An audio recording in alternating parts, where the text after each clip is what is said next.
Fantasy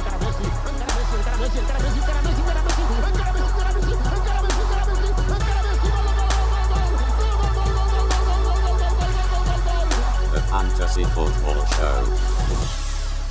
Hello everybody, welcome to Clash of the Coronavirus. That's what C.O.T.C stands for, doesn't it, James? Suj, please. The weekly show from Planet FPL where we bring on two correspondents and we do it remotely, so everybody's isolated.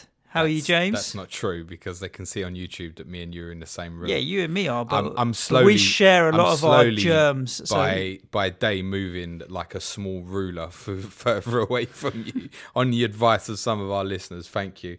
Unfortunately, I feel this might be the last C.O.T.C, Clash of the Correspondents, for a while, depending on, obviously, announcements from governing bodies. We are, to timestamp this recording, Tuesday lunchtime. We've just heard news from the Norwegian FA, which we'd expected that the European Championships are to be moved to the summer of 2021, which may give us some time for our domestic calendar. Probably on the same day that this goes out on Thursday, we will have some news from the Premier League in terms of where football in this country is going. We are joined today by two of our correspondents, both at different spectrums of the leagues, and will certainly have their opinions on what may be about to happen next. We are joined by our Wolves correspondent, Bradley at Parker_. Bradley, how are you, mate? All right, yeah. Yeah, good, thank you, mate. And we're joined by our Bournemouth correspondent, Neil Grover at AFCBNG. How are you, Neil? Hello, everyone. I'm very well, thank you, and yourselves. Yeah, good, thanks. We're both soldiering on. Yeah, we're just carrying on, and we just pretending nothing's happening. Now, this fixture was obviously lined up for you two to come on, as it was the first one announced for what would have been the blank game week 31. So it's been in the diary for some time. We're not going to look at this from an FPL perspective. Obviously, we actually planned this because it would have been the week after West Ham would have beaten Wolves. That's why we had Bradley on, so I could give you a ribbon. So let's just pretend that happened, shall we? Wow, you smoked some serious gear in your spare time, mate. Oh dear! If only that was the case. Lost my thread completely. First game of game week 31. Game week 31. Yeah, so we were all obviously loading up, particularly from Bradley's team, Wolves. I think there's a lot of us who in our dead FPL teams will certainly have Wolves assets at the moment. If I can start with you, Bradley, what's the feeling amongst yourself and Wolves fans at the moment, bearing in mind, obviously, you're still in the Europa League as well. I've stressed for the majority of the season, I think you have a great chance in that competition. Top four was still looking a possibility. Yeah. How are you feeling at the moment, Bradley? When it was announced, I was pretty gutted. Especially with the uncertainty, especially with the European football, because we've waited so long for it, and when we got a genuine chance. So I'm just hoping at the minute they're playing through the summer, because it feels a bit lost at the moment.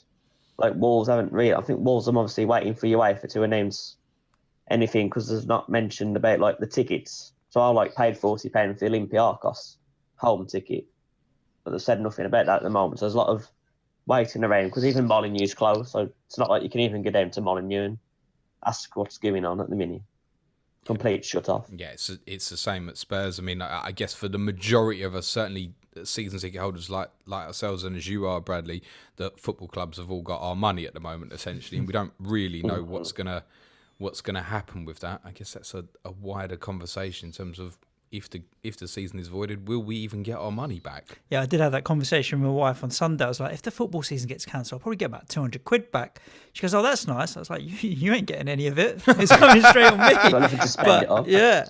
But that's my money. But anyway, who knows what will happen with that? They'll probably try and obviously palm us off with credit, right? Well, you keep saying, Suj, about this idea of act of God. Yeah. Which it is. And so, therefore, are the football clubs liable to... I just feel like there'd be so much pressure that at the worst case, they would hold on to your money and give you credits for whenever football resumes or whatever. What did you feel about the fact that the game in Olympiakos went ahead, Bradley? It was a bit of a joke, but that was. Especially when literally the next day after, they was like, oh, yeah, I think we'll cancel it, actually. So I was like, what are you trying to say for that much? You just like, well, bothered about our health and safety, or especially when their owner had the actual virus. That's what made it even worse. Yeah, I think you could tell the players' performance. It was just nothing game. Even watching it didn't feel like the occasion it should have been. Well, it won't do with obviously empty stadium, and I think it's something that we haven't touched on enough is the idea that I think some footballers would have began to go into games thinking, oh, does this even matter? Mm-hmm. Yeah, particularly in that a two-legged tie. Is it going to matter? Is it going to be a one game? Is it going to be two games? Is this competition ever going to end? I think Wolves had requested Bradley to obviously get the game postponed, hadn't they? Yeah, they did. And then there was rumours, obviously, on the Thursday that the game, even sort of hours leading up to the kickoff, that the game could still potentially get postponed. It was a bizarre situation, and I think we underestimate the difficulty for players in that sort of circumstance, especially.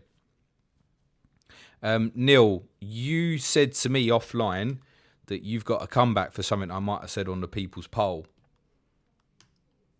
Yeah, so you were talking about how you could, you would rather that you play part of the season. So if you get to August, you play one season, you'd rather finish this season, which I understand. But my worry is that if you look at the Premier League clubs in our ivory tower of wonder, will probably be all right. But Cambridge United, Oldham Athletic, and all those clubs, you've essentially taken a whole season of money away from them if you do that. And I think that's what... And I know, we're all Premier League fans here. We've all got our, agendas, but perhaps that's something we're not looking at here. And will UEFA and the Premier League? Probably not, but I think it should be. We can't... You can't take a whole season away. It would be better to have a 3/4 and a one. I think Neil's in the same mindset as me. I want one full season, but in a way that gets us the most games. So if we end this one and we get a full next season, great. But if we play the remaining 8 or 9 games that most clubs have, but then don't get any games next season, we're going to get more games getting 38 next season and banking the 30 that we've had than scrapping the 38 next season and finishing the 8 that we've got left over. The major issue is around the smaller clubs. Massive. Neil's absolutely right. I think my perspective on it is, I completely get that in terms of you don't want to take 38 games, or obviously in the lower leagues it's 46 games, 23 home games away from these clubs. I'd like to be in a position where we can do both. And it's just rolling on. My idea of finishing the current season is not to say we bin next season unless we were in a position where we can't restart till February, for example. In which case, I think we finish the current season, surely. If we can't restart by February, and I'm sure Neil will agree, there'll be clubs that will be gone by then.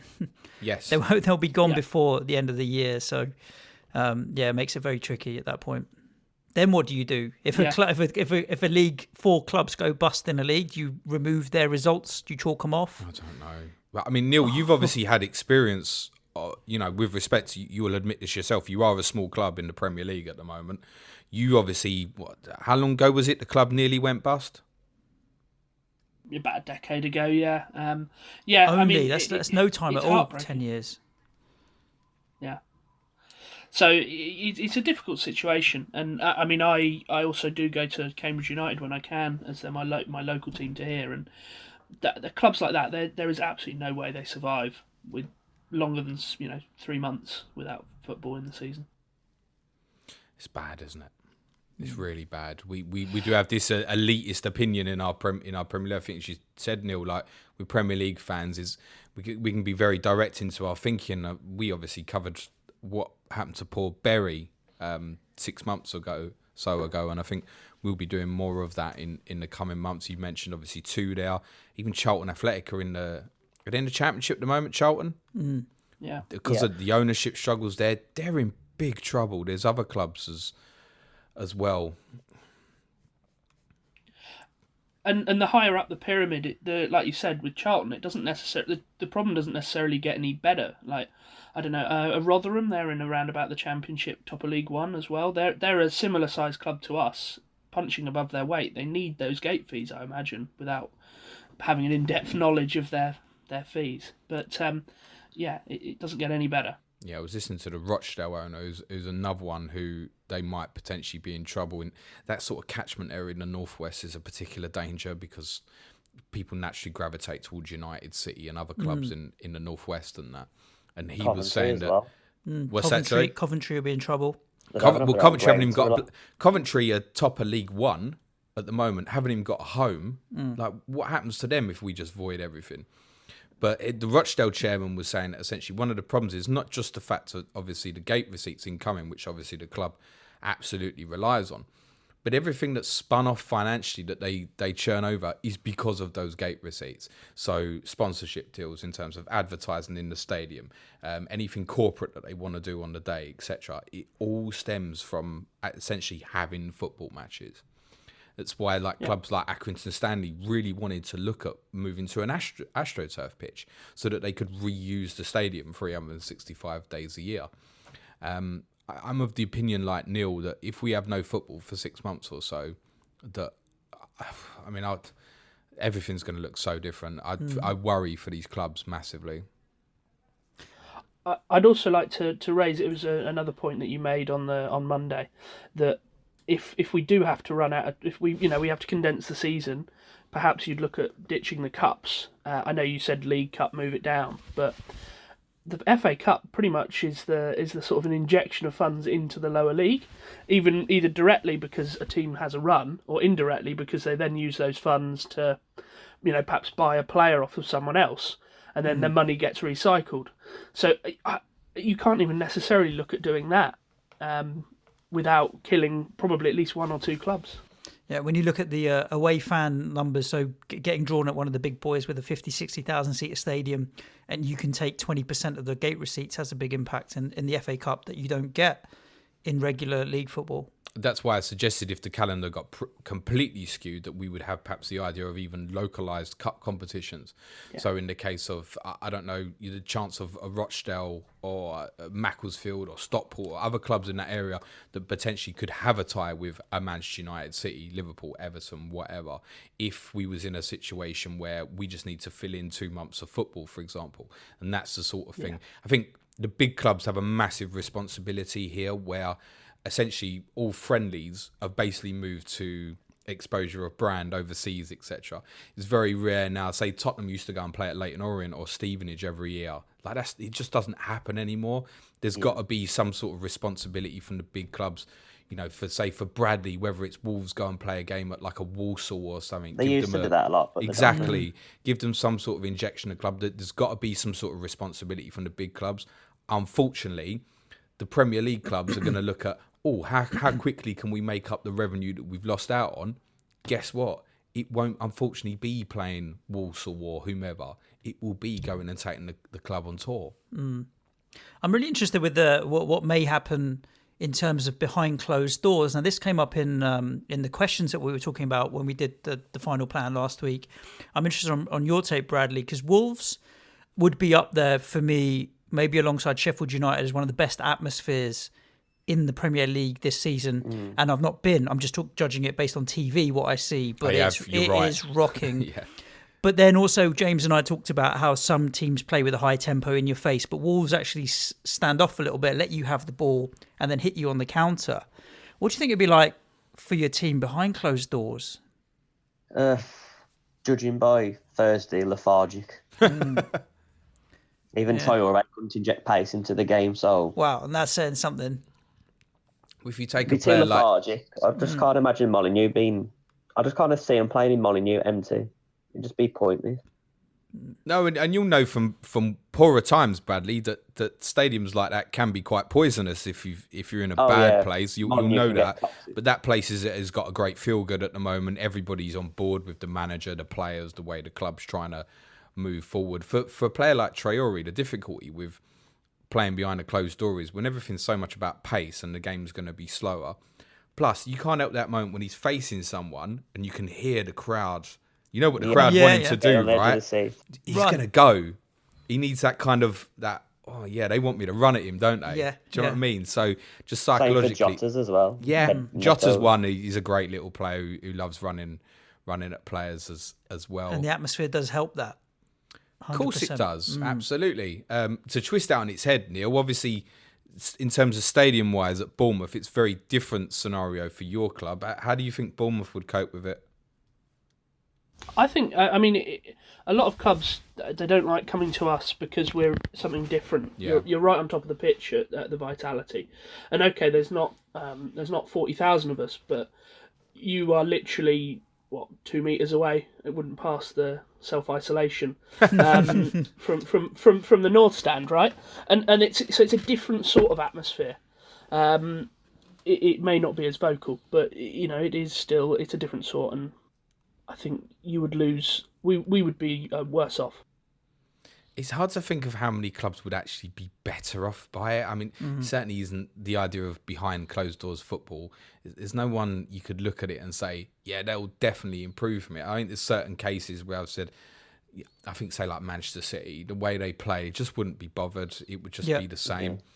Yeah, I think 50% of their games for are the training majority, ground anyway. he's very much an unknown in terms of whether that would be beneficial or not. An outsider view would perhaps go, well, Bournemouth, because of crowd size, have got less of an advantage of others, and therefore should perhaps be better off from a close. But as Neil's saying, like, because of the close proximity of the pitch and that, you can hear them individual shouts when you're going to take a throw in or a corner. So you know it's coming. Neil, can I ask, to move off the idea of closed doors and perhaps a bigger threat? At the time of recording, we know there's a possibility that potentially this whole season gets voided. I guess from there's a possibility of one or two things that can happen to Bournemouth. One is, obviously, you just start again and stay in the league. Two, there is the idea floating about that bottom teams in the Prem and top teams in the Championship will get reversed. How do you feel about it at the moment? So, I don't need to say I'm pro-void at the moment, but assuming it can't be completed normally. In terms of, if they just say, well, the season's done, lads, off you go, we'd be relegated by 1 goal difference in a season we couldn't complete, and we didn't know that was a possibility. That's a hideous thought as a fan. We're not down because we were, we gave it our all and lost. We'd be down on, essentially a vote, right? Like I think I said to you the other day, they would have to vote for that to happen, and I think that would crush a lot of fans. I think it would crush. Look, if that happened and we stayed up, I still wouldn't be in favour of it. I think if you're avoiding it, teams stay in the league that they are. I think the likelihood of you guys going down that way is very, very low, because there would be uproar from other fans of other clubs. I doubt James wouldn't like that. Bradley wouldn't like that. It just would. No. It wouldn't feel right at all. No. Go on. I was going to say, it's not a fair reflection on the season either. No. No one has played. We haven't played everyone yet, right? Everyone's got slightly different mixtures of games left. You can't call it based on that. We've played some of the big boys, but we haven't played some of the easier games. Well, after the next 3, technically your run is hideous, Neil, to be honest. I think you really need to get something in the next 3 games before it gets a tricky run. We just worry about playing games first before worrying about who's playing who and when. If football does restart, the actual calendar might look completely different anyway in terms of the layout of the fixtures. Yeah. What would have been 31, is every possibility, for example, that all the game week 31 fixtures, hypothetically, if we restarted in 32, which we know we won't, but if we did, there's every chance that the game week 31 fixtures would suddenly become the last day of the season, for example. There's a number of different ways that could work.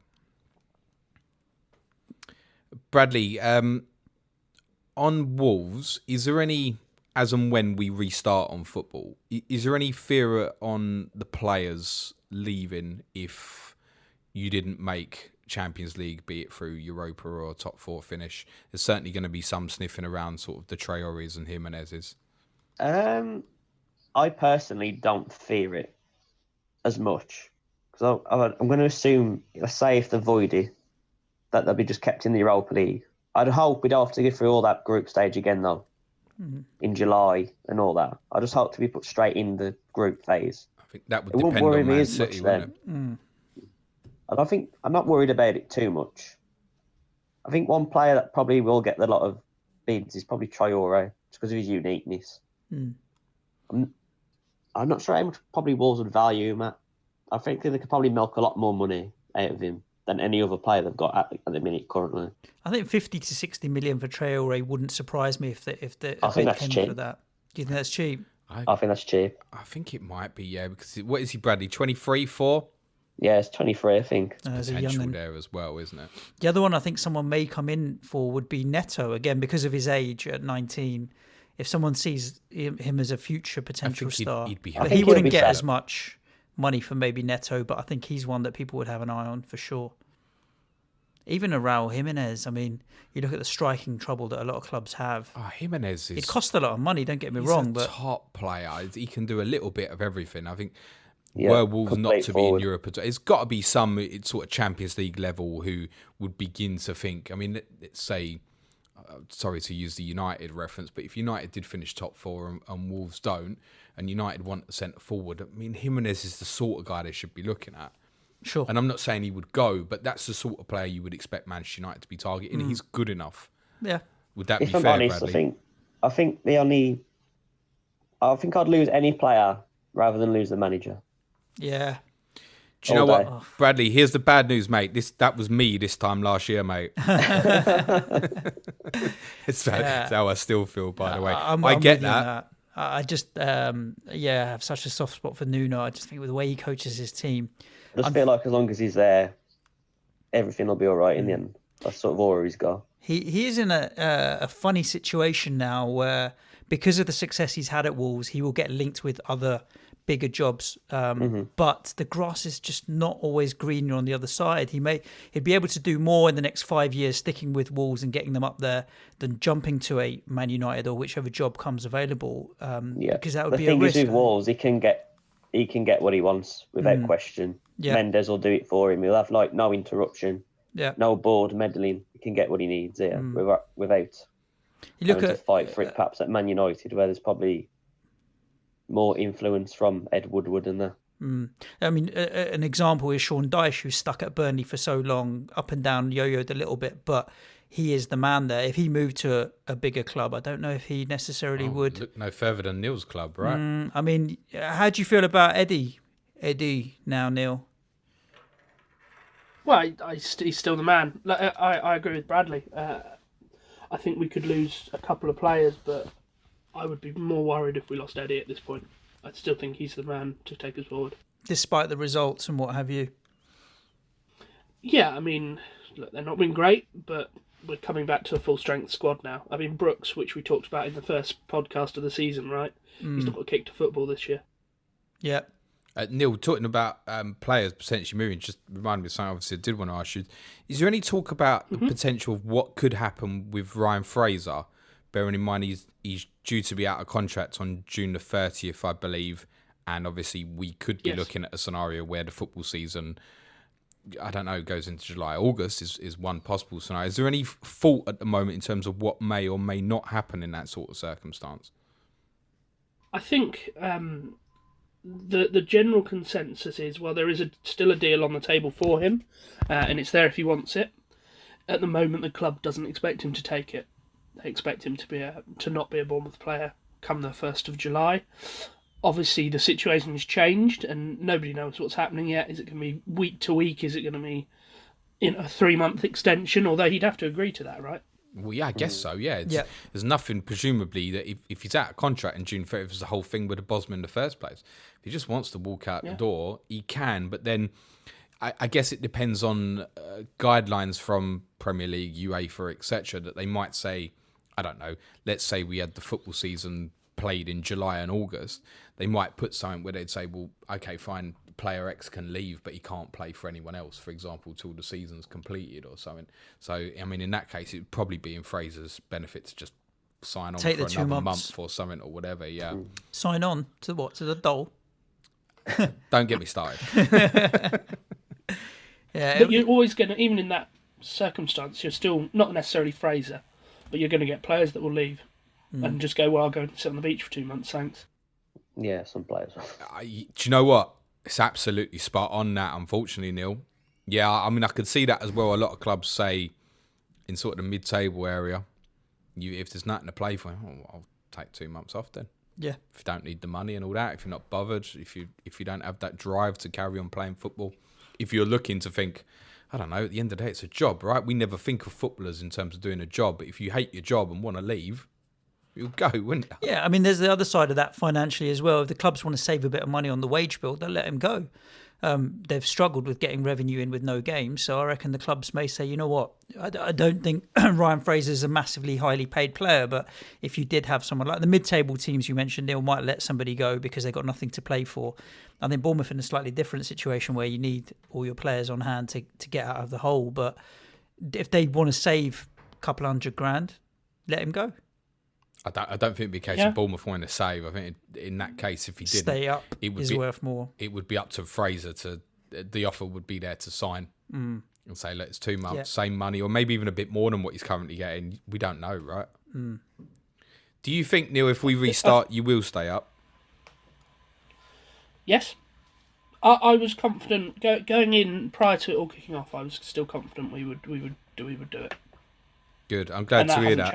Yep. Because when you and I had a beer in November before you came to Spurs, I was quite taken aback by how sort of down you felt about things in terms of the club just wasn't really scoring goals and that. I mean, Callum Wilson, the term fall off a cliff would be very, very harsh, but his goal returns this year for someone who's been so consistent for so long are quite surprising on a player that has played the majority of games.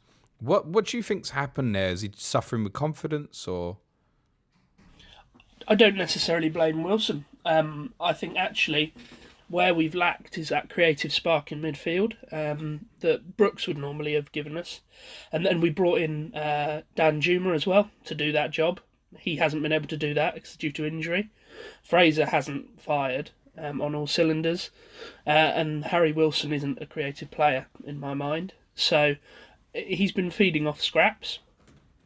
Then Josh King, who perhaps tries to convert some of those scraps for him, he's been off as well. So it's been that sort of situation for us, really. What is Harry Wilson then, Neil?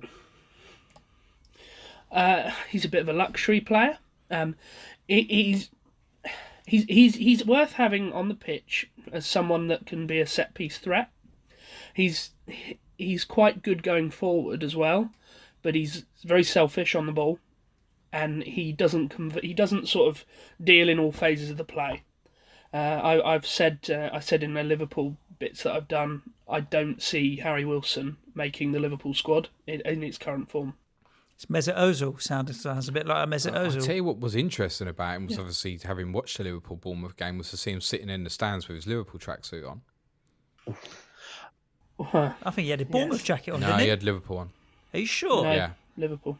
Yeah. I'm not saying it's right or wrong, but I mean, look, at the end of the day, it's Liverpool's player, right? Yeah. But I'm not saying he should have sat there in his Bournemouth jacket either. I just thought it would have been a better choice not to, Go do you know what I mean, neutral. just be impartial. So I think I'd be a Bournemouth supporter. I'm probably thinking, I don't know about that. I don't know how I feel about that when, you know, you're there playing on the day. It wasn't like, I don't know, he went back for a midweek game and Bournemouth weren't there. And I think if he puts on a Liverpool tracksuit, it's absolutely fine. But the fact that Bournemouth were there on the day, I didn't think that was great. I wouldn't have thought a lot about that. I remember Jamie O'Hara going on loan to Portsmouth from Spurs, and we played them in the FA Cup semi-final, and obviously O'Hara couldn't play. But he came out and he was giving it the big and like, you know, I really hope Portsmouth win because then I can play in an FA Cup final. And then there was quite a bit of backlash from Spurs fans, like, hang on, you're our player. But actually, surely as a footballer who was playing for Portsmouth that year, he was within his right to want to play in an FA Cup final. I agree with you. So, yeah, interesting one. Having mentioned Liverpool, lads, I'd love to get your opinion. If we are voided season, and we'll go to Bradley first, should they be champions? No, because they've... is it avoided in no one to like going? Yeah, down? no relegation, no nothing, promotion, no just nothing. Season's finished. Mm. We'll go to Neil then. No, because nothing's final. No, because it was finalised. And Neil, your thoughts? I agree. I mean, you can't give them the trophy and not complete everyone else. For me, They can have you would top of the table award at the time. We'll give him a done. certificate. Who got a lot of points award? Yeah. I'm with the boys, because if you give them the title, then you have to do relegation. If you do relegation, you have to do promotion in the championship, and so on and so on and so on. It's the lead domino that means you either do everything or nothing, in my opinion. And it's harsh, absolutely so harsh, but that's the situation. If it's voided, There isn't a person alive who doesn't think they're champions. you're right, but it sets a precedent. It sets a precedent that No, I agree. you can't follow in the future. I agree. Technically, they haven't won it, and I think if that's the case, it just feels so ridiculously harsh. Had they mathematically been clear, had they got the extra 3 or 4 they'd be points, champions, wouldn't they? Then yeah, I'd have, Well, of then course, I they'd have wouldn't enough points. Then I'd have no issue with having to play out the remaining 8 or 9 games. But mathematically, I think it's the same. I think like if Norwich were sitting there on 0 points and they were mathematically couldn't catch, they'd have to probably be on about -10, wouldn't they? But at that point, you could say, well, mathematically they would have gone down, send them down. sure. The difficulty there is then which of the 2 clubs do you promote in their place? Because that's not settled at that point. So that's why voiding is the easiest option. No, easiest is complete I the don't football think it is. season. Complete the football Too season. much legal challenges after voided. There will be. Well, yeah, no, Bradley mentions a great point there in terms of the legal challenges for ramifications, I think, I'd as want well. Wolves to challenge because I'd be angry about it. Like, you've taken our chance of like potentially Champions League football, which could transform the football club. Yeah. It's only theoretical, but then they could argue it because all the other clubs could say, like Bournemouth, well, we had a game in hand or whatever, or Villa. You can't tell us that we wouldn't have got a result in that game. Loss of earnings in a number of ways as well, right? Gate Definitely. receipts, etc. They could all stand for that. Neil, one of the things I mentioned on Monday was the idea, and I think you briefly touched on it, was the idea of a vote in terms of could Bournemouth be voted to get relegated. Is there any fear amongst the Bournemouth community that there is a perception that Bournemouth could be expendable as a less so-called bigger club in comparison to, say, a Leeds?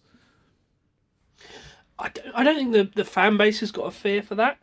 I mean, I do. I certainly, I'm quite realistic that the other, 18, 19 clubs that would be required, if they have the opportunity without cause, take aside the ramifications of it, if they have the opportunity to get rid of Bournemouth and the revenues that we bring and bring in West Brom or Leeds, I mean, I'd do the same in their position, but I don't. I think that is an awful precedent if it sets that. And I know you said about the Arsenal situation 100 years ago, but in modern football there is nothing like that, and should never be. If that happened, I think we're only a few steps away from a breakaway league. No promotion, no relegation. We'll choose who we want in our league, and the rest of you go and To live your clarify, life, the idea of Bournemouth being voted to get relegated is worse than Liverpool not winning the title. 100%. Well, way worse. 100%. So I don't see how that could happen. I cannot physically foresee any circumstance that would be acceptable where the clubs currently in the bottom 3, Bournemouth, Villa and Norwich, are relegated. Cannot happen unless the football season is completed. Yeah. And Bradley's kind of hit the nail for me as well to go back on my points that we must finish this season. Yeah. The legal ramifications of not completing this football season are absolutely huge and endless from top to bottom. Well, let's hope that on Thursday from the Premier League we get some kind of clarity on what is going to happen. And next time we speak, we'll be talking to Bradley because Wolves have won the Europa League. And next time we speak to Neil will be because Bournemouth have saved themselves and the season has been completed. No, I hope it's like in August when we're playing football and it's this season still. It'll be sooner than that. So we'll be watching with real nothing. intent on what's going to happen in the next few days. Sky Sports News on a loop. Exactly.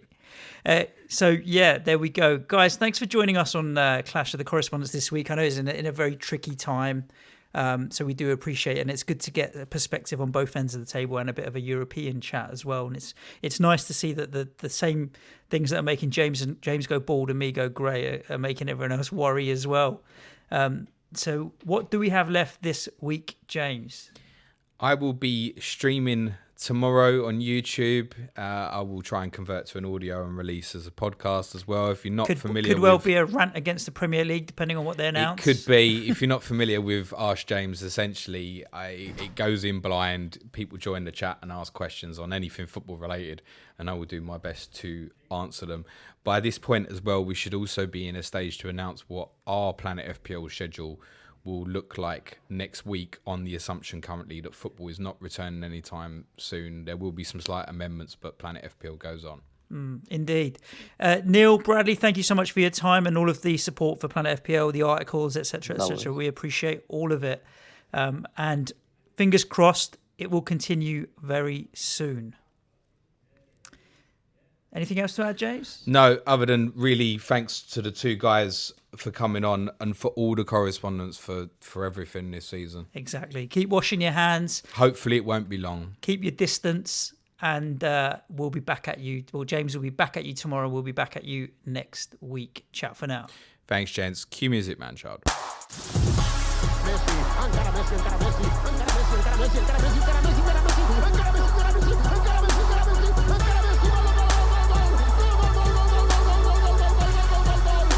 Fantasy Football Show.